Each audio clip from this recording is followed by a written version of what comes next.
पाहत आहात एबीपी माझा. उघडा डोळे बघा नीट. चितळे बंधू, आपुलकीचं आणि चवीचं नातं 75 वर्षांचं.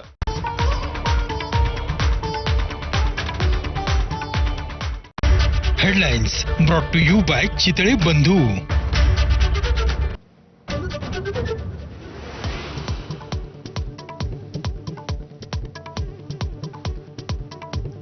यवतमाळमध्ये पाणी भरण्यासाठी गेलेल्या 12 वर्षीय मुलीचा नदीत बुडून मृत्यू. पाईपलाईन असून पाणी नाही, हँड पंपही धूळ खात.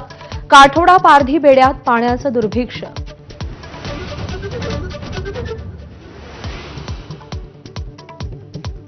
मराठी माणसाच्या मुळावर येणारा विकास नको. मुलाखतीत राज ठाकरेंचं सडेतोड उत्तर. केवळ सोहळे करून आणि अभिजात दर्जा देऊन मराठी जिवंत राहणार नसल्याचंही मत.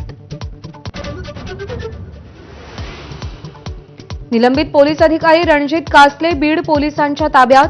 पुण्यात मुक्काम असलेल्या हॉटेलमधून पकडलं. कराडच्या एन्काउंटरची चर्चा बंद दाराआड झाल्याचे पुरावे असल्याचा कासलेचा दावा.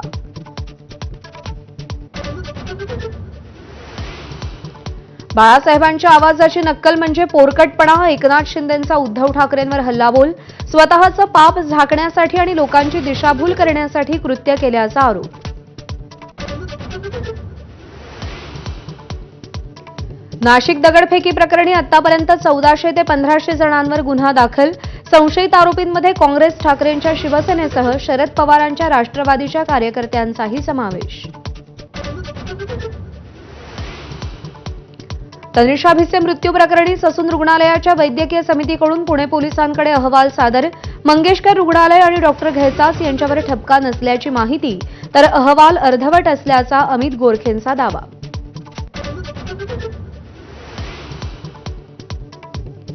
एमपीएससीची राज्यसेवेची परीक्षा अखेर 45 दिवस लांबणीवर. विद्यार्थ्यांच्या आंदोलनाला यश. आता 26 ते 28 मे दरम्यान परीक्षा होणार.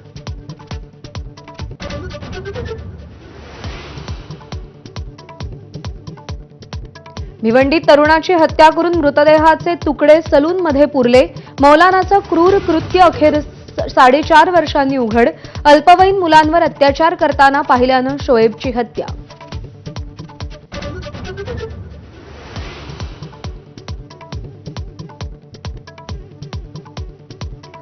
नाशिकमध्ये प्लायवूडचं गोदाम आगीच्या भक्ष्यस्थानी. मध्यरात्री 12च्या सुमारास लागलेली आग अजूनही धुमसतीच.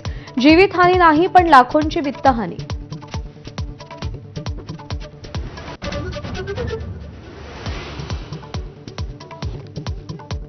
विदर्भात अवकाळी पावसाचा इशारा, तर मुंबईमध्ये ढगाळ वातावरण. हवामान विभागाचा अंदाज. मध्य महाराष्ट्रासह मराठवाड्यात उष्ण आणि दमट परिस्थितीची शक्यता.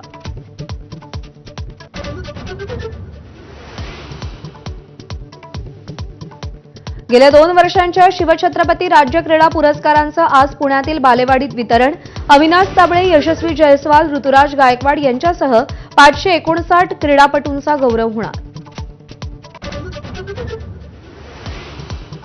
बीसीसीआयच्या चालू आर्थिक वर्षासाठीचे करार लवकरच जाहीर होणार. कुलदीप आणि अक्षरला बी वरून ए ग्रेड मिळण्याची शक्यता.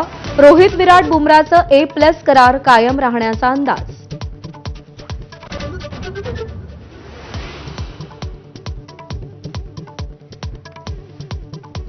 आयपीएलमध्ये मुंबई इंडियन्सचा सनरायझर्स हैदराबादवर 4 विकेट्सनं विजय. 163 धावांच्या लक्ष्याचा यशस्वी पाठलाग. मुंबईचा मोसमातील 3रा विजय. Headlines brought to you by Chitale Bandhu. ब्रेकनंतर बुलेटिन